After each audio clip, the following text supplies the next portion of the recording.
இப்போ அழகும் ஆடம்பரமும் இருந்த 1000 பேர் கூட ஆசையா பழகுவாங்க. அன்பா இருந்தா பழகுற 10 பேர் கூட உண்மையா இருக்கும். நம்ம அவங்கள மாதிரி ஆகணும், இவங்கள மாதிரி ஆகணும் அப்படின்லாம் ஆசைப்படாதீங்க. அதுக்குதான் அவங்களே இருக்கிறாங்களே. நீங்களாவே வாங்க. யாரோட அடையாளத்தையும் நீங்க எடுத்துக்காதீங்க. உங்களோட அடையாளத்தை இந்த உலகத்துக்கு நீங்க பதிவு பண்ணிட்டு போங்க. நம்மள வணங்குறவங்களும் இருப்பாங்க, நம்மள வரவேற்கிறவங்களும் இருப்பாங்க, நம்மளை எதிர்க்கிறவங்களும் இருப்பாங்க. நம்ம வேலை, நம்ம கடமையை செம்மையா செஞ்சுட்டு அந்த நதி மாதிரியே போய்கிட்டே இருக்கணும்.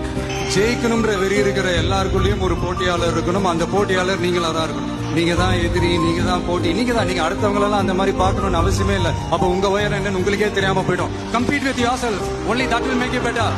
நாம ஒரு செயல் செஞ்சா அது நமக்கு நல்லது நடந்தா சந்தோஷம் தான். ஆனா அதே செயல் நம்ம சுத்தி இருக்கிறவங்களுக்கும் நல்லது நடந்தா அதான் சரியானதும் கூட. கிடைச்ச வண்டியில ஏறி நினைச்ச இடத்துக்கு போக முடியாதுங்க. நமக்கான ட்ரெயின் வரணும்னா நாம கொஞ்ச நேரம் பிளாட்ஃபார்ம்ல நின்று தான் ஆகணும். என்ன நண்பா?